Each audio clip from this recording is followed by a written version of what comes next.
el honor de dar la bienvenida a nuestros panelistas que forman parte del conversatorio Vivienda y Justicia Urbana. El panel contará con la participación de Víctor Delgadillo y de Máximo Jaramillo, y la persona que estará a cargo de moderar este panel es la doctora Lorena Cabrera, académica de la Universidad Iberoamericana Puebla. Máximo Jaramillo es académico y activista tapatío del Oriente de Guadalajara, doctor en Sociología por el Colegio de México y economista por la Universidad de Guadalajara, donde actualmente trabaja. Ha sido galardonado con el Premio Nacional de Periodismo 2022 y el Premio Nacional de Políticas Públicas 2024. Es miembro del programa Atlantic Fellows for Social and Economic Equity de la London School of Economics. Su labor académica y de incidencia se enfoca en la desigualdad social y económica, contribuyendo activamente a la investigación y formulación de políticas públicas en México. Víctor Delgadillo es doctor en urbanismo por la UNAM, maestro en planificación urbana por la Universidad de Stuttgart, arquitecto por la Universidad Autónoma de Puebla, profesor investigador en el Colegio de Humanidades y Ciencias Sociales de la Universidad Autónoma de la Ciudad de México, profesor de asignatura en los posgrados de Urbanismo y Arquitectura de la UNAM y miembro del Sistema Nacional de Investigadores Nivel 2. Ha sido asesor de la UNESCO y ONU Habitat en proyectos de ordenamiento urbano y mejores prácticas internacionales. Su investigación se centra en el patrimonio urbano, derecho a la ciudad, gentrificación y financiarización del desarrollo urbano. Ha publicado más de 150 artículos y 13 libros, entre ellos Destrucción y futuro de la ciudad en la era del aislamiento social y del despilfarro urbano, y el asedio inmobiliario y turístico al patrimonio urbano. Muchas gracias, les damos la bienvenida.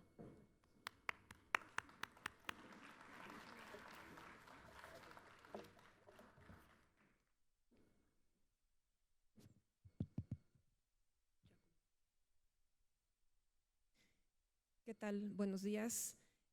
Bueno, muchas gracias a la organización por invitarnos a participar en este conversatorio titulado Vivienda y Justicia Urbana en el marco del 5º Congreso Internacional en Hábitat y Sustentabilidad del ITESO. Bueno, me da mucho gusto, me siento muy honrada de poder moderar esta conversación entre dos destacados especialistas en temas urbanos y de vivienda. Bueno, ya más o menos les voy a dar un contexto general, un encuadre general, y pasaremos a hacer las preguntas. Entonces, la temática del Congreso en sí es el cumplimiento de las metas hacia la Agenda 2030, y vemos que casi una década de estas agendas internacionales, como los Objetivos de Desarrollo Sostenible y la Nueva Agenda Urbana, en la que se plantearon relevantes compromisos sobre vivienda, en particular el ODS enfocado en la construcción de ciudades y comunidades sostenibles. Se hizo el compromiso de garantizar vivienda adecuada, segura y sostenible, así como servicios urbanos, además de promover la planificación participativa, la reducción de impactos ambientales, la resiliencia, entre otros. Y en la nueva agenda urbana se planteó el derecho a una vivienda adecuada como eje central para alcanzar ciudades justas, inclusivas y sostenibles, reconociendo su función social y también la necesidad de políticas públicas que regulen el mercado de suelo y un modelo urbano que ponga al ser humano en el centro. Sin embargo, ahora nos encontramos en un panorama donde estos compromisos parecen más lejanos que nunca. A pesar de algunos avances legislativos y de políticas públicas, seguimos enfrentando graves desigualdades en el acceso a vivienda. En muchas ciudades, sobre todo en Latinoamérica, la vivienda se ha convertido en un activo financiero que fomenta la especulación y excluye a amplios sectores de la población, especialmente a los más vulnerables. Presenciamos el aumento desproporcionado de los precios del suelo y de la vivienda, la persistencia de asentamientos y reconocimiento formal, la proliferación de viviendas deshabitadas adquiridas con fines de inversión, la disminución de la oferta de la renta accesible, desplazamientos forzosos, creación de burbujas inmobiliarias y de zonas de alta especulación y de gentrificación, donde se despoja a comunidades históricas u originarias. Y todo esto evidencia una lógica de acumulación que prioriza la rentabilidad sobre el derecho a habitar. Mientras la financiarización inmobiliaria ha puesto a las ciudades en manos de grandes corporaciones y el papel del Estado en regular el mercado del suelo y el financiamiento y producción de vivienda sigue debilitado. Bueno, en este contexto quiero hacer algunas preguntas a nuestros participantes. Estamos a 5 años del 2030 y la mayoría de las metas globales en materia de vivienda siguen sin cumplirse. Yo quisiera preguntar por qué creen que no hemos avanzado, qué factores estructurales, como el papel del Estado, han obstaculizado el cumplimiento de los compromisos internacionales y han agravado los retrocesos en materia de vivienda, debilitando su reconocimiento y su ejercicio como derecho. Le doy la palabra al doctor Víctor Delgadillo primero. Muchas gracias. Buenos días a todos, a todas. Muchas gracias por su presencia. En primer lugar, le agradezco al ITESO y a las organizadoras de este evento por invitarme. Intentaré responder la pregunta en 2 niveles, pero por principio de cuentas quisiera mencionar que la vivienda es un derecho humano reconocido en la mayor parte de los países. En cambio, la justicia urbana pues es más bien una aspiración antigua y también por supuesto que es una aspiración reciente. Sin embargo, en el siglo XXI, en el mundo actual, la vivienda y la ciudad y sus componentes son una mercancía y peor aún, la vivienda y la ciudad y sus componentes han sido convertidos en vehículos de reproducción de capitales financieros globales. La vivienda y la ciudad se venden como activos financieros en bolsa de valores y responden a esa lógica capitalista actual. Ya no se construyen en función del uso. Hay viviendas, hay edificios que se quedan abandonados, que se quedan vacíos, que ni se alquilan ni se venden, y eso no es un fracaso. Eso es un éxito financiero global. Además, en este siglo las desigualdades urbanas multidimensionales se profundizan. Bueno, a nivel nacional, una de mis principales críticas de por qué no se cumplen esos compromisos que se adquieren es porque en este país la única forma de acceder a la vivienda sigue siendo la vivienda en régimen de propiedad privada. Todos los créditos que otorgan instituciones públicas o privadas son para la vivienda en régimen de propiedad privada. Además, hay que reconocer que tenemos una pésima herencia de los gobiernos de Fox, Calderón y en parte de Peña Nieto, que produjeron 11 o 10 millones de viviendas, y el censo del 2020 nos dice que en México tenemos 6 millones de viviendas vacías. Ustedes por Tlajomulco tienen el Chernobyl de México, pero si vamos a Puebla también hay otro Chernobyl de Puebla. Son los excesos del mercado del siglo XXI lo que tenemos. Además, aunque ya estamos en el segundo sexenio de la 4T, en México, país, asistimos a un desarrollo urbano financiarizado y verticalizado. En las grandes ciudades de nuestro país se construyen edificios con grandes exenciones de impuestos, capitales financieros globales aterrizan en nuestra ciudad en forma de mercado inmobiliario que terminan por expulsar a la población, por desplazarla, por despojarla de forma directa o de forma indirecta. Actualmente nos hablan de que van a construir 1 millón de viviendas en alquiler, pero otra vez con opción a compra. Y bueno, por ejemplo, en Yucatán tenemos este fenómeno de la venta de lotes eriazos financiarizados, de estar comprando y urbanizando a costa de saquear, de destruir las áreas verdes y la selva en Yucatán, por estar vendiendo como activos financieros. Bueno, para cerrar, a nivel de Naciones Unidas, para mí Naciones Unidas establece compromisos que ya sabe que no se van a cumplir: ciudades inclusivas, seguras, resilientes y sostenibles. ¿Cómo? Cuando yo veo las 10 metas para las ciudades sostenibles al 2030, pues es como la carta a Santa Claus, ¿no?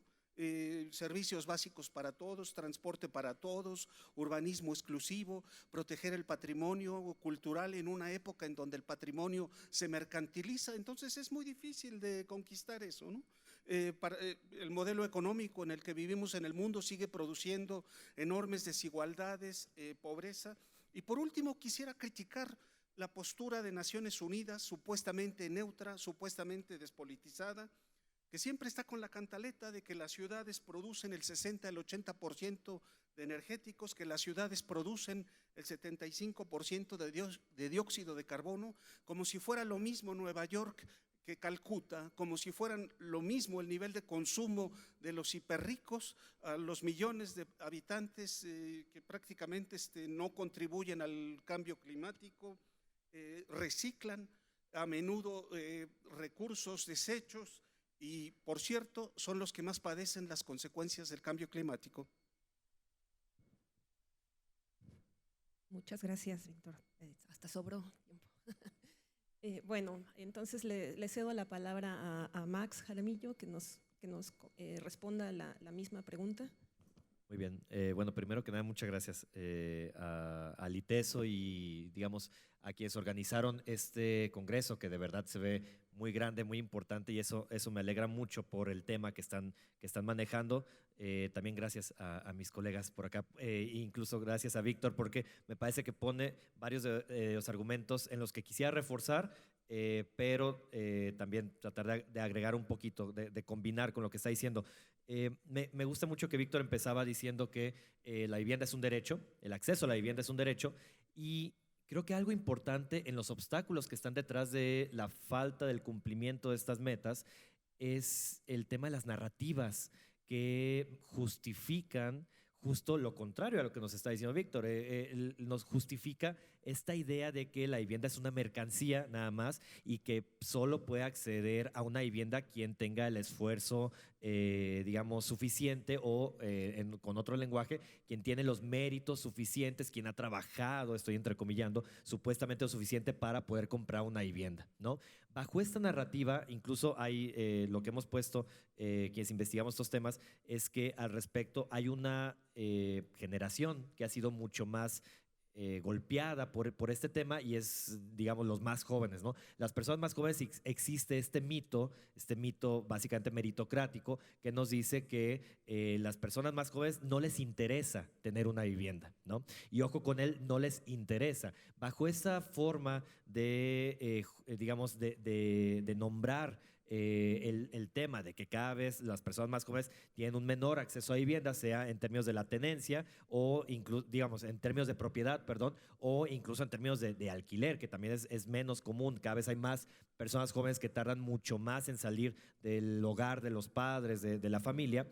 Bajo este tipo de narrativas se justifica lo que ya nos comentaban ahorita, el tema de la desregulación del mercado por un lado y por otro lado la falta de un pilar importante de vivienda pública en el país, ¿no? Entonces, quiero hacer mucho énfasis en cómo este combate de las narrativas, cuando ahora las personas más jóvenes en muchos países y también en México se están manifestando y están diciendo necesitamos que se regule el mercado de la vivienda, necesitamos que haya un pilar importante de acceso a la vivienda mediante vivienda pública.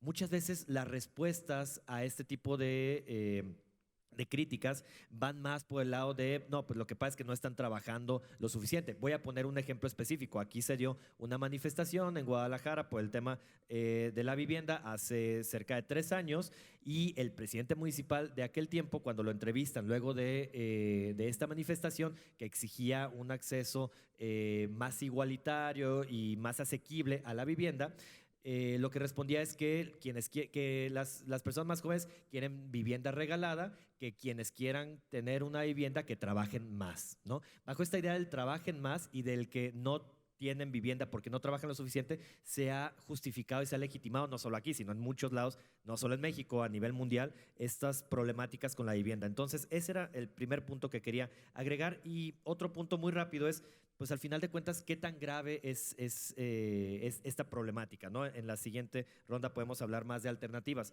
pero en este sentido quisiera poner unos datos muy rápidos. Por un lado, la producción de vivienda, yo estoy llamando asequible, pero digamos son los dos primeros categorías que tiene el RUP, el Registro Único de Vivienda, las más baratas, digamos que están basadas en una medida que está basada en la inflación, en UMAS. Hace 10 años, el 21% de la vivienda producida iba dirigido a estas dos categorías más asequibles, ¿no? Más baratas. Eso a 2023 cambió al 1%. ¿sí? Solamente el 1% de la vivienda realmente es accesible, digamos, para el 45% de la población, tomando en cuenta los ingresos de la población, ¿no? Por poner otro ejemplo muy rápido, en la Ciudad de México, la mitad, digamos, la mediana del precio de las viviendas, según la Sociedad Hipotecaria Financiera, es de casi 4 millones de pesos, ¿no?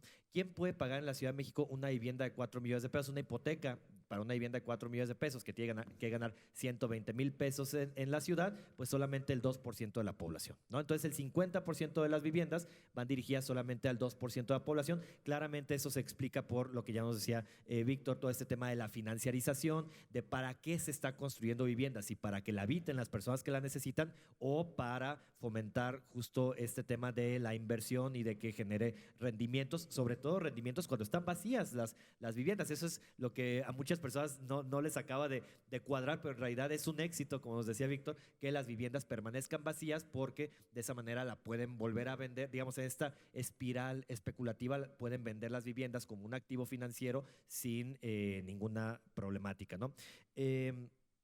Bueno, y lo otro, a agregar 30 segundos es nada más que justo. Creo que ese combate a las narrativas se está dando de manera muy importante, sobre todo por colectivos y por movimientos sociales en temas de vivienda, en temas de justicia urbana. Y creo que se está empezando a ganar, al menos en México. Al menos en México ya ciertos gobiernos se dieron cuenta de que el tema de la vivienda es algo importante. No estoy diciendo que lo esté atendiendo bien, y eso ahorita podemos hablar seguramente más, pero ya se dieron cuenta que es algo importante a nivel nacional, algo que no había pasado en décadas. Se está hablando justo de sistemas de alquiler social. Tiene esta problemática de que tienen la opción a compra, se remercantilizaría la vivienda al final de este periodo de 10 años. Hay mucho que debatir ahí, pero al menos creo que estamos ganando o se está moviendo algo en términos de estas narrativas que mencionaba sobre justicia urbana y acceso a la vivienda. Ahí lo dejaría ahorita. Muchas gracias, Max, también por el tiempo. Bueno, pues vemos que estamos en un contexto realmente grave en cuanto al acceso a la vivienda y la justicia social. Y además, vaya, como que no entendemos, ¿no? En este tema de las narrativas, por ejemplo, me recuerda mucho un espectacular que había en Puebla, que decía, no compres un departamento, mejor invierte en muchos. Entonces eso creo que resume mucho de las problemáticas que tenemos. Y bueno, además no se atiende a un gran porcentaje de la población que realmente accede a la vivienda por los sectores informales, es decir, por el suelo no regulado, por la vía informal. Y bueno, entonces ante esta consolidación de la vivienda como un bien de inversión más que como un derecho, yo quisiera preguntarles cómo ven, cuáles son los retos y cuáles son las alternativas que consideran más apremiantes para combatir esta especulación inmobiliaria y para que se pueda regular de manera justa y equitativa la producción y el acceso a la vivienda en nuestras ciudades. Y me gustaría a lo mejor, porque ayer veía muchos estudiantes que tienen temas de vivienda y a mí me pasó también, es muy difícil aterrizar la investigación en temas de vivienda porque ya se ha investigado mucho y ya a veces no es tan fácil agarrar el hilo conductor. Entonces, si pudieran darnos una idea de por dónde podríamos contribuir. Vale, bueno, tomo el desafío, todo un desafío esta pregunta, ¿no? Digamos, por principio de cuentas, ya sabemos que América Latina es la región más desigual del mundo, más desigual en términos de ingresos. Así que en este sentido, disminuir la pobreza, confrontar las desigualdades a través de cualquier forma siempre va a ser una contribución para resolver necesidades sociales apremiantes. Me recuerdo cuando estudiaba arquitectura en la UAP, que muchos de mis profesores me decían, el problema de la vivienda es el problema de los ingresos, ¿no? En este mundo capitalista, si todo el mundo tuviera un ingreso suficiente, pues tendrías para resolver tu necesidad de vivienda donde quieras o como puedas, en función de tus ingresos. Bueno, yo tengo como una carta a los Reyes Magos, o sea, tengo un catálogo de buenas intenciones, se basan en investigaciones diversas que hago. Digamos, en primerísimo lugar, yo creo que los mexicanos tenemos que recuperar el papel rector del Estado, porque yo considero que el Estado en México, como en otros países, fue asaltado por el capital neoliberal. para su beneficio con el discurso de la globalización, la ciudad global, etcétera. Tenemos que reconquistar el papel rector del Estado, bueno, para beneficio de las mayorías, no de unos cuantos. Un enorme desafío es desmercantilizar la vivienda y la ciudad. Digamos, tenemos que reconvertir la vivienda y la ciudad en derechos sociales, en derechos humanos, ir erosionando todas las formas de mercantilización, de financiarización de estos dos productos sociales, históricos y necesidades básicas. En este sentido, yo creo que el Estado mexicano tiene que intervenir el mercado de suelo y el mercado de vivienda. El Estado mexicano interviene históricamente, interviene en el mercado de las tortillas, interviene en el mercado del petróleo, de las gasolinas. ¿Por qué no vas a intervenir el mercado de la vivienda cuando es un derecho humano? Tienes que intervenir también el mercado de suelo. Yo creo que un Estado también tendría que plantearse evitar la deportación de sus ciudadanos a las periferias. Esto que ocurrió entre el 2012 y el 2013-15, esta negación del derecho a la ciudad, a los hogares trabajadores que fueron deportados a Tlajomulco, a Tecamac, a las periferias distantes.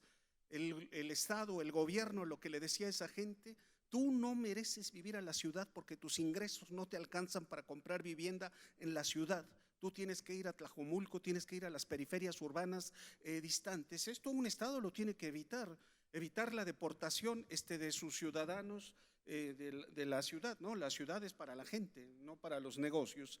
En este sentido, los gobiernos federal, estatales, locales, tendrían que diversificar las formas de acceso a la vivienda, eliminar solamente la propiedad privada. Y acá la vivienda en alquiler nos ofrece una amplia gama de posibilidades. Además, en todas estas políticas habitacionales se tendría que pensar en el cruce de financiamiento, en el cruce de subsidios, en un mismo edificio, alquilar más caro ciertos departamentos y locales comerciales, porque eso te permitiría subsidiar a la población que tiene menos ingresos. También tendríamos que defender la ciudad pública. Las ciudades polis, de ahí viene el nombre de ciudad, la comunidad política que se autogobierna, las chivitas, la comunidad ciudadana. El derecho a la ciudad para mí no es solo el derecho a alojarse en un lugar al margen de ser propietario o inquilino, originario o avecindado. El derecho a vivir en la ciudad y tener acceso a servicios, empleo, equipamientos. Para mí, sobre todo, el derecho a la ciudad es el derecho a formar parte en la toma de decisiones sobre lo que ocurre en mi calle, en mi barrio, en mi ciudad. Yo puedo ser propietario de un edificio, de una casa en la Roma, pero eso no me hace propietario de la ciudad. Yo tengo que consensar con el colectivo, con la polis, con las chivitas, lo que acontece en nuestra ciudad, ¿no? Yo creo que nuestros gobiernos tienen que defender el uso de suelo habitacional. El alojamiento temporal, Booking, Airbnb, eso no es un uso de suelo habitacional.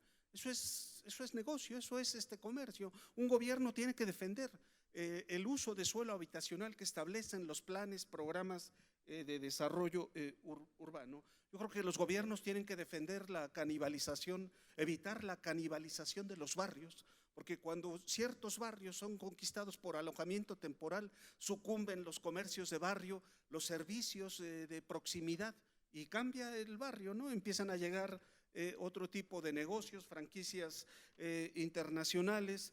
El gobierno tiene que detener el saqueo de bienes y servicios que no son propiedad de las plataformas digitales que le cobran a la oferta y a la demanda. Un gran desafío para mí es que el gobierno tiene que construir una reserva de suelo accesible y con servicios en áreas intraurbanas, ¿no?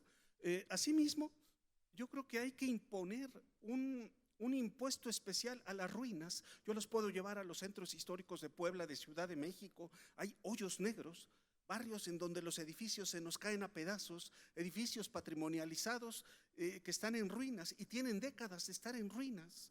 Eso tendría que tener un impuesto progresivo justamente para defender la función social del suelo. Y por último, yo creo que a estas alturas los gobiernos, la academia, tendríamos que evaluar las ventajas y desventajas de los incentivos financieros, fiscales, administrativos, hasta obra civil les hacen a los fideicomisos de inversión inmobiliaria, les descuentan el impuesto sobre la renta, el impuesto sobre adquisición de inmuebles. Habría que valorar por qué a ellos, a estos grandes capitales les facilitan todo esto. Hasta obra civil les hacen en Ciudad de México, puentes, accesos viales, etcétera. Bueno, y la otra es que si son tan buenos estos incentivos para promover el mercado inmobiliario, pues apliquémoslo a toda la ciudad, ¿no? A los sectores populares. Gracias.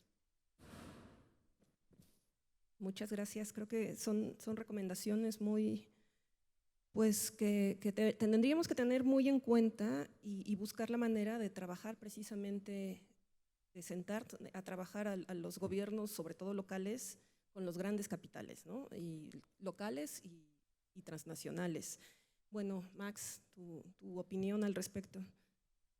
Muchas gracias. Igual, sumándome a lo que nos decía ahorita Víctor y siguiendo también un poco con lo que comentaba hace rato, creo que por un lado volverle a brindar esa importancia al sector público respecto a todo el tema de la vivienda y la ciudad es muy importante y en ese sentido también hay que combatir las narrativas. Justo una herencia de las décadas neoliberales es esta idea de que todo lo público es algo malo, ¿no? Es algo de mala calidad, es algo casi indeseable y definitivamente eso es algo que tenemos que combatir. Y creo que en México un detalle importante es también que no es fácil combatir porque está basado en algo muy entendible, pero bueno, combatir esta idea de que la única forma de tenencia segura de vivienda es la propiedad, ¿sí? Esto es obvio, creemos y entendemos eso porque al no existir sistemas de alquiler social, pues en realidad si no eres propietario de tu vivienda, estás rentando una vivienda, si bien te va, y en ese sentido estás, digamos, desamparado de muchas maneras que ahorita iré con el tema de la ley inquilinaria, ¿no? Pero bueno, el tema de que hay otras formas de acceso a la vivienda que podrían ser una tenencia segura también, me parece que es muy importante combatir en México porque tenemos esta herencia de que siempre hay que comprar vivienda, ¿no? Lo cual ahora es imposible para muchas personas al mismo tiempo. Entonces, eso por un lado las narrativas. Por otro lado, creo que sí, un pilar muy importante es este tema de la desmercantilización del acceso a la vivienda. En México solo puedes acceder a una vivienda vía el mercado y eso tiene todas las complicaciones de la desregulación del mercado, que ahorita vuelvo a eso, pero justo el pilar de la vivienda pública, como decíamos hace rato, que en México básicamente no existe, debería ser muy fuerte, ¿no? Y otra vez, esto podría implicar tenencia segura de vivienda. Tenemos casos paradigmáticos, por ejemplo, en Singapur o otros países donde existen sistemas de alquiler social que hacen contratos de alquiler de vivienda pública de 99 años, ¿no? Es básicamente una vivienda que está asegurada para ti, pero no eres propietario de ella y al no ser propietario de ella no la puedes vender y no puedes especular con ella, que es justo el problema que decíamos de las modificaciones en la ley de Infonavit y lo que están proponiendo a nivel nacional. Entonces, los sistemas de alquiler, digamos, un punto muy importante ahí, y esto tal vez está más relacionado con los gobiernos locales, es que se habla mucho de que, al menos eso dicen los gobiernos locales, que no pueden construir vivienda pública porque no tienen suelo, ¿no? Pero cuando uno se pone a analizar con detalle los casos de muchos gobiernos locales en México, y seguramente es igual en otros países, lo que encontramos es que más bien los gobiernos locales están en digamos, una relación un tanto oscura con las inmobiliarias locales, que al final de cuentas una gran parte de todavía las reservas de suelo público que existen, que son propiedad de los municipios o del estado, se venden muchas veces ni siquiera se venden, solamente se traspasan a privados para que construyan ahí viviendas. Nuevamente, en un caso local, tenemos el centro de Zapopan, frente a los arcos que están cerca del centro de Zapopan, cerca de la Basílica, que había un suelo público, 80% era propiedad del municipio y lo pasaron a privados para que construyeran edificios departamentales de 3 millones de pesos, que además se anuncian para inversión en Airbnb en lugar de haber construido vivienda pública. Entonces, toda esta parte de digamos, el mejor uso de las reservas de suelo público que todavía existen en manos de los gobiernos locales es muy importante. Y por otro lado, todo el tema de la regulación del mercado, ¿no? Más allá de la existencia de vivienda pública, que de entrada ya pondría un freno al tema especulativo, hay muchas formas de regular el mercado, ya nos decían algunas. Víctor, yo quería agregar el tema de la ley inquilinaria, que digamos, entre los colectivos de inquilinos es una lucha muy fuerte, dado que en México, al menos en muchos estados del país, en Jalisco es el caso, en Ciudad de México también, el tema inquilinario se regula como un tema mercantil, no como un tema donde al final de cuentas están, digamos, está en riesgo el derecho al acceso a la vivienda, ¿no? Entonces, una ley, o bueno, leyes inquilinares a nivel local serían muy importantes. Ahí se puede discutir los topes de rentas o cuál al final de cuentas puede ser el mejor mecanismo para tratar de combatir el aumento desmedido de los precios de alquiler a nivel en las distintas ciudades. Justo combatir la vivienda ociosa es un tema importante, y otro que tiene que ver justo con lo que nos decían ahorita con Airbnb e incluso con algo que no hemos dicho, pero que tal vez es de las problemáticas de vivienda y de ciudad más comunes o más populares, el tema de la gentrificación, una forma también de combatir o de regresar algo al Estado y a la sociedad al respecto, es el tema de la recuperación de plusvalías, ¿no? Algo que se debatió, creo, para la constitución de la nueva constitución de Ciudad de México hace una década, no pasó, pero al final el recuperar las plusvalías de la inversión pública, eso sería algo muy importante, porque lo que estamos viendo más bien en muchos centros históricos es que digamos, hay inversión pública que esas plusvalías terminan siendo capturadas por privados, ¿no? Y en ese sentido creo que en general digamos, el eje toral de toda esta parte es el darle nuevamente, digamos, entender nuevamente la importancia y la centralidad de la función social de la propiedad como digamos, como algo que tiene que estar hasta arriba, ¿no? Que siempre la propiedad tiene que estar privada, tiene que estar superditada a que haya algún tipo de bienestar social al respecto, ¿no? Entonces, justo todo el tema de Airbnb, de las viviendas que no tienen uso comercial, que se están utilizando como uso comercial, creo que es otra forma de combatir. Ahí en tema de Airbnb hay muchísimas regulaciones que se pueden discutir, pero al final de cuentas, resumo entonces, es un tema de regulación del mercado y también de desmercantilización de la vivienda. Muchas gracias. Muchas gracias, Max. Bueno, pues vemos que hay un panorama, no sé si esperanzador o desesperanzador, porque hay alternativas, pero hay que tomarlas en serio, ¿no? Vemos en este panorama relaciones, creo que la clave son que hay relaciones de poder cada vez más desequilibradas en la producción del espacio urbano habitacional, y también quisiera que hiciéramos una reflexión de que los problemas de vivienda en realidad repercuten en todos los demás problemas urbanos, ¿no? Por ejemplo, el tema de la movilidad, el tema de los impactos ambientales, el tema de la pobreza, ¿no? De la desigualdad, de cuánto invierte la gente, qué porcentaje de los ingresos de las personas invierten en pagar rentas o hipotecas, y además relacionado con otros gastos de los hogares, como son los costos de transporte, costos de tiempo además, ¿no? Y de estrés y de salud y demás. Yo quisiera darles un último espacio antes de pasar a preguntas por parte del público, para que nos den una idea ante estos desafíos que tenemos ante el 2030. ¿Qué más podemos hacer? Bien, en primer lugar, yo creo que tenemos que reconocer los nuevos escenarios urbanos y demográficos mexicanos y latinoamericanos. América Latina debe ser la región más urbanizada del mundo, más de 80%. América Latina tiene una tasa de crecimiento demográfico por abajo de la media mundial. Creo que en América Latina es 0.8%, en cambio la media nacional es 1.4%. Digamos que han disminuido las presiones demográficas que teníamos hace 50, 40, 30 años. Esto nos debiera colocar en el tema de que necesitamos crecer en las ciudades existentes. Ya no tenemos que andar expandiendo las ciudades. En segundo lugar, también vivimos una transición demográfica. Entonces había que repensar las tipologías habitacionales, porque los mexicanos, los latinoamericanos, somos cada vez hogares con menos personas, hay un mayor porcentaje de adultos mayores. Bueno, en este sentido, crecer sobre la ciudad existente, yo creo que tendríamos que promover el desarrollo urbano autónomo. A mí no me gustan las modas de la ciudad de los 15 o de los 20 minutos, ni las inteligentes, ni las resilientes, pero total, si esas recetas nos sirven para repensar, para imaginarnos la autonomía de los barrios, evitar los grandes desplazamientos de la población, pues bienvenidas sean.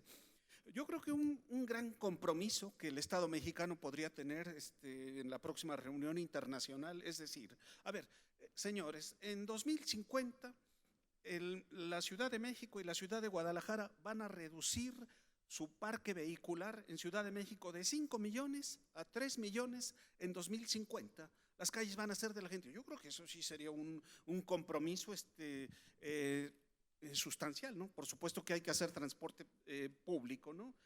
Yo creo que también otro gran compromiso es sistemas hidráulicos racionales. Yo vivo en una ciudad en donde le roba el agua a los Mazaguas a 1,200 metros sobre el nivel del mar, la sube a 2,700 metros sobre el nivel del mar. Eso es el 25% del consumo de agua de la zona metropolitana. El resto es de pozos cada vez a mayor profundidad, mientras que 6 meses de agua de lluvia los echamos a la basura, al sistema de drenaje profundo. Es una estupidez, hay que revertir eso. Eso debe ser un objetivo al 2030, al 2050. Bueno, finalmente, yo creo que la planificación urbana tiene que marcar la ruta. Hay que reivindicar la planeación territorial. La planeación no es otra cosa más que la construcción de acuerdos, de consensos, y también ponerle límites al mercado inmobiliario. En 2013 yo vivía en Madrid. 3.4 millones de viviendas vacías había en ese momento. Yo visité parte de la topografía del Lucro, distintas urbanizaciones que ni les dieron tiempo de terminar, ¿no? Ahí está, además es un fenómeno internacional. A los estudiantes los invito a visitar la página Phantom Urbanism de unos colegas de un holandés que vive en Estados Unidos para que vean que esto es un fenómeno mundial. La construcción de ciudades que a nadie le sirven en todo el mundo. Bueno, la dejo por acá. Gracias, Max. Muy bien. Me gusta mucho lo que dice Víctor. Muchas gracias, Víctor, también por las comentarios que estás diciendo. Quería agregar en 2 minutos.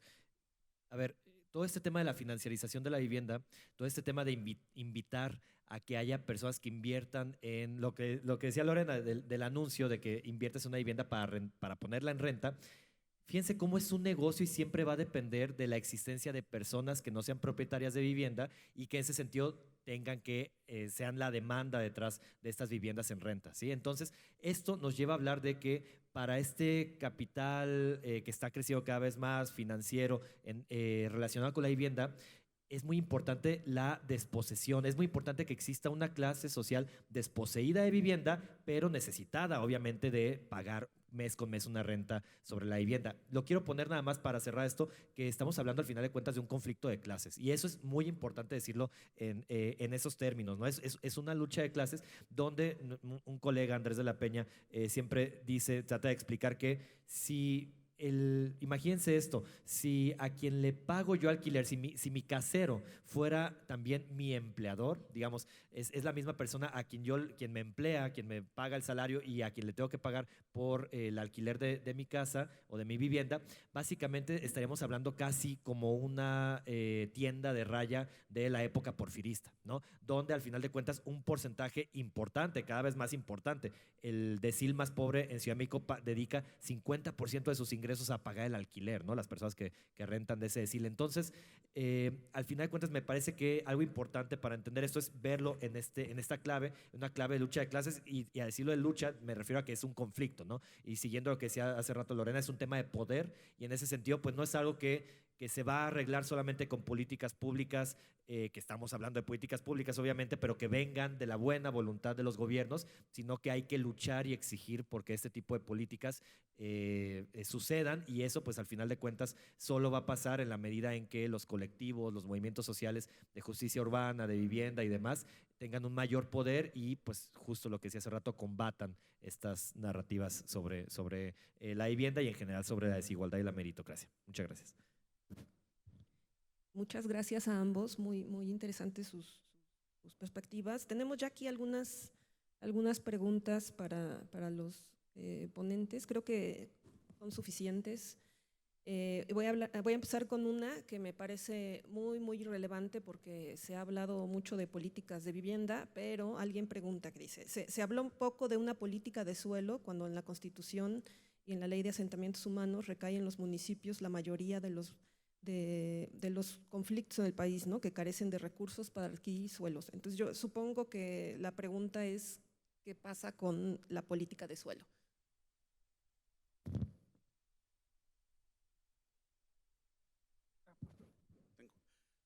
Todo un gran desafío, el tema de los municipios. Los municipios duran en el gobierno, en el poder 3 años. El primer año medio que entienden de qué se trata, el segundo gobiernan y en el tercero pues las autoridades ya están construyendo su carrera política, ¿no? A ver a dónde se van, al Senado, a la Cámara de Diputados, 3 años.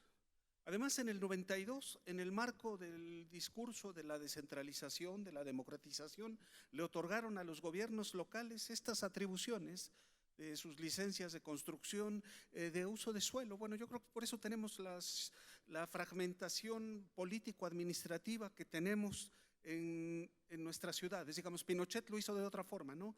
De pocas comunas, Pinochet hizo muchísimas comunas que compiten entre ellas. En México se hizo de forma diferente de otorgarles estas atribuciones. Yo creo que de verdad tenemos que repensar, porque este es un gran desafío. ¿Qué hace un gobierno en materia de suelo en 3 años de ejercicio? Capaz que tendrían que ser más, ¿no? Y capaz que tendría que haber algunos candados en materia del suelo en un ámbito territorial más amplio, en los ámbitos metropolitanos. Insisto, bueno, vivimos en zonas metropolitanas que no son otra cosa más que una fragmentación político-administrativa. Además, si los municipios son gobernados por partidos políticos de distinta orientación política, pues cada quien hace lo que se le pegue la gana, ¿no? Yo creo que ahí tenemos una gran debilidad en nuestra ingeniería jurídica.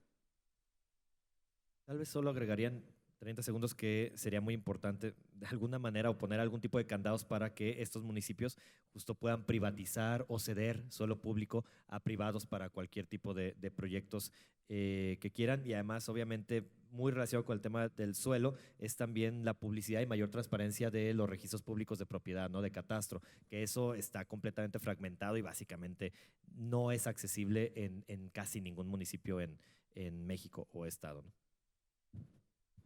Bueno, voy a juntar… Una rapidísima. La Ciudad de México no es un municipio, pero el gobierno de la ciudad, digamos, no hay municipios, hay alcaldías, pero el gobierno de la ciudad tiene atribuciones para expropiar edificios habitados y en riesgo. Esta fue la figura que se usó en 1985 para reconstruir vivienda a los damnificados de los sismos en áreas urbanas centrales. No fueron deportados a la periferia. Esa es la figura que usó Andrés Manuel López Obrador cuando fue jefe de gobierno, expropiar ciertos inmuebles habitados y en riesgo para destinarlos a vivienda social. Es una figura que había que explorar en otros municipios. Gracias a ambos. Además, enfatizar también que la escala metropolitana en muchos casos rebasa ya el sentido de la planeación municipal, ¿no? Eso me gustaría agregar. Y voy a juntar creo que las 3 preguntas últimas, porque se relacionan un poquito, entonces para que a ver si logro hilar las ideas. Alguien menciona que se habla de que el gobierno sea quien dirija la vivienda y viene la conversión de Infonavit a constructora, pero dice que tenemos una empresa como Pemex que está en números rojos, si realmente el gobierno podrá. Yo nada más recuerdo que el Infonavit originalmente surgió como constructora de vivienda, ¿no?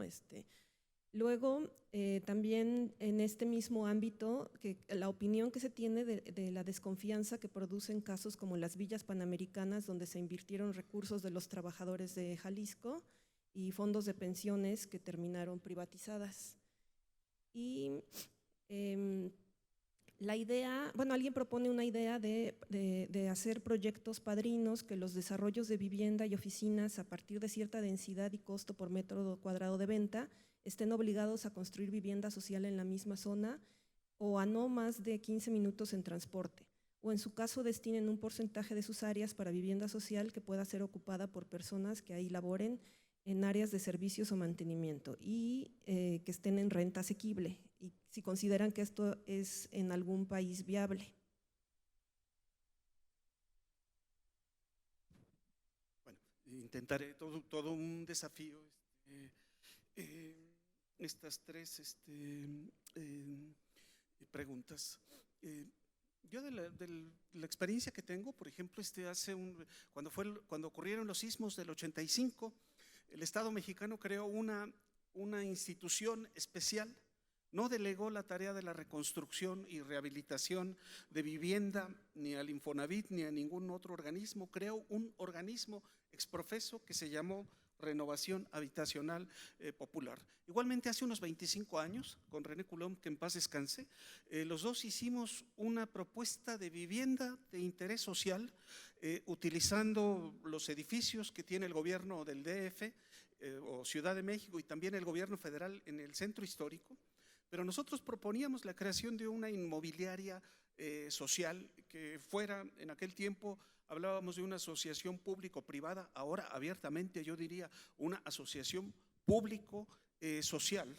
Digamos, yo creo que una forma de controlar el mal uso de los fondos sociales, la mala administración del gobierno, sería justamente otorgar participación ciudadana a los colectivos. Yo creo que este es el gran déficit que tenemos en México, el de una auténtica participación ciudadana en la toma de decisiones y no, como acostumbran, únicamente hacer una consulta ciudadana.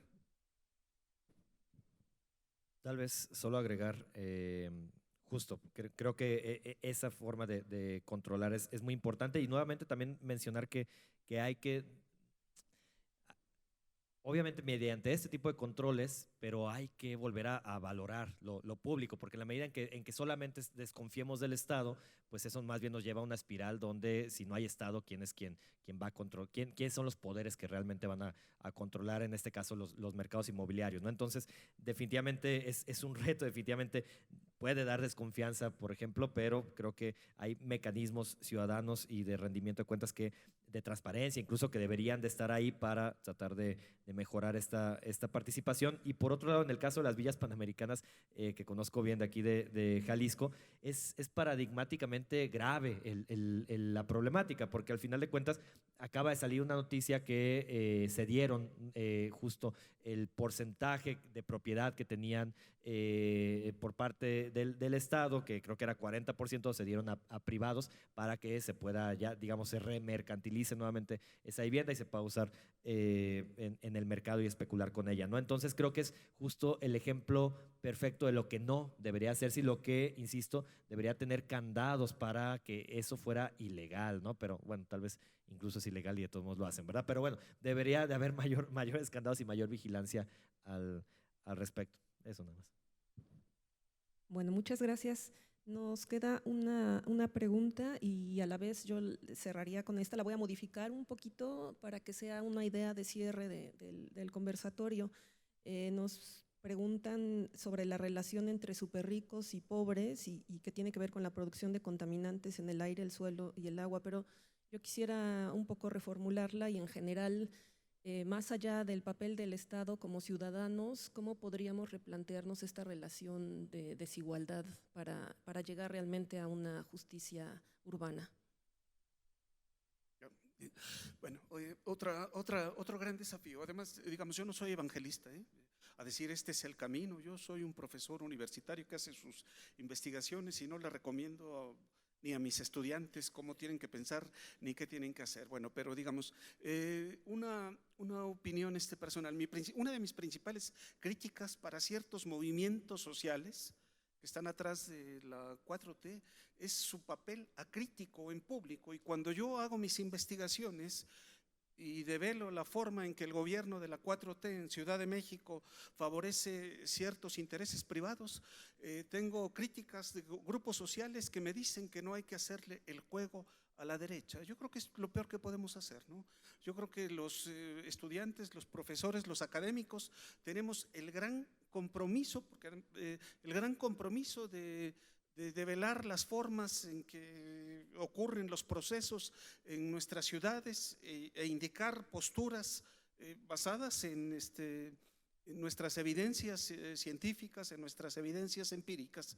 Y ya para cerrar, cada vez encuentro más grupos sociales que son críticos con el gobierno y que están demandando participar en la toma de decisiones de la cosa pública de la ciudad. Tal vez también en 2 minutos. Creo que lo que está detrás, justo como bien comenzaba hace rato diciendo Víctor, es el tema de la desigualdad en México, ¿no? E incluso también, ojo con que los niveles extremos de desigualdad que tenemos en México, en Latinoamérica, provocan que haya una captura política por parte de las élites económicas hacia el Estado, ¿no? Tienen capturado el Estado y en ese sentido el binomio élite política y élite económica, el maridaje de esto, por más que justo haya gobiernos que dicen que se acabó, en realidad es muy potente, ¿no? Y creo que en ese sentido parte del espectro más amplio, lo que se tiene que combatir es justo la desigualdad en general y pues tratar de evitar que estas grandes élites económicas acumulen este poder que al final de cuentas es completamente no democrático y además puede, digamos, sesgar las políticas públicas hacia donde más les interese, ¿no? Entonces, en ese sentido, creo que todo esto nos refiere a un debate más amplio, insisto, sobre la desigualdad en general, la desigualdad social. Y otro punto que quería decir en 10 segundos es que nada de lo mucho que estamos diciendo, o no nada, pero muchas cosas no se podrán lograr si también seguimos teniendo un Estado tan pobre que al final de cuentas el Estado es pobre porque hay décadas que han pasado en México sin una reforma fiscal progresiva importante, ¿no? Y recaudando 17% del PIB, pues no hay manera en que hagamos lo mismo que hacen otros países que recaudan 40% del PIB, 35% del PIB en términos de estas políticas sociales, urbanas y sobre todo en el acceso a la vivienda, ¿no? Entonces todo eso está dentro del panorama que tendríamos que considerar para darle la vuelta a estas problemáticas. Bueno, muchas gracias. Agradezco profundamente a nuestros invitados por sus aportaciones, a ustedes por el interés. Ojalá estas reflexiones nos sigan más allá del Congreso, ¿no?, de este espacio, y podamos incidir en un futuro en ciudades más habitables y más justas. Y muchas gracias a Liteso por la invitación. Muchas gracias a todos. Antes de entregarles una constancia de agradecimiento a nuestros participantes, quisiera aprovechar para comentarles algunas cosas de las próximas 2 horas también para que nos vuelvan a acompañar aquí. Decían hace un momento la importancia de los retos metropolitanos y bueno, exactamente hoy a la 1 vamos a tener, invitamos a también representantes del sector público y tenemos la confirmación ya de que va a estar la licenciada Claudia Gabriela Salas Rodríguez, diputada federal, que está a cargo de la presidenta de la Comisión de Zonas Metropolitanas de la Cámara de Diputados a nivel federal. Va a estar el doctor Mario Ramón Silva Rodríguez, jefe de la Oficina Ejecutiva de la Presidencia de Guadalajara, el arquitecto René Caro Gómez, coordinador general de Gestión del Territorio y Obra Pública del municipio de Tlajomulco, y la maestra Mercedes Paloma Cruz Vázquez, directora de Movilidad del municipio de Zapopan, junto con la licenciada Marta Patricia Martínez Barba, directora del Instituto de Planeación y Gestión del Desarrollo del Área Metropolitana de Guadalajara, IMEPLAN. Entonces, la intención es también tener esas voces con las mismas preguntas y, bueno, para que los que están aquí nos volvamos a ver a la 1. Como parte también, ahora tenemos un pequeño bueno, ahora ya les doy las indicaciones, pero antes voy a agradecer a nuestros participantes. El Instituto Tecnológico y de Estudios Superiores de Occidente, por medio del Departamento del Hábitat y Desarrollo Urbano, otorgan la siguiente constancia a Máximo Ernesto Jaramillo Molina y a Víctor Manuel Delgadillo Polanco por haber participado como ponentes en el conversatorio del tema Vivienda y Justicia Urbana en el marco del 5º Congreso Internacional en Hábitat y Sustentabilidad, futuros posibles más allá del 2030. Agradecemos muchísimo el tiempo y habrá la posibilidad hay alumnos de licenciatura, posgrado, investigadores que seguramente los van a buscar ahora en el café para seguir platicando. Muchísimas gracias.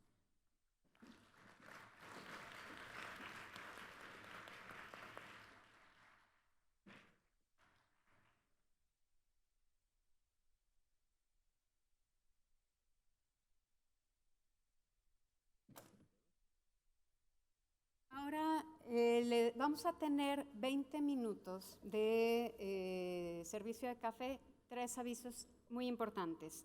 Por un lado, quienes todavía no se han registrado en talleres, tienen la posibilidad, todos los presentes, de registrarse en el módulo de registro e inmediatamente necesitaríamos que estén presentes en las mesas que inician a las 12:10 en punto. La mesa 1 de movilidad urbana sustentable será dentro del auditorio en la mesa 1.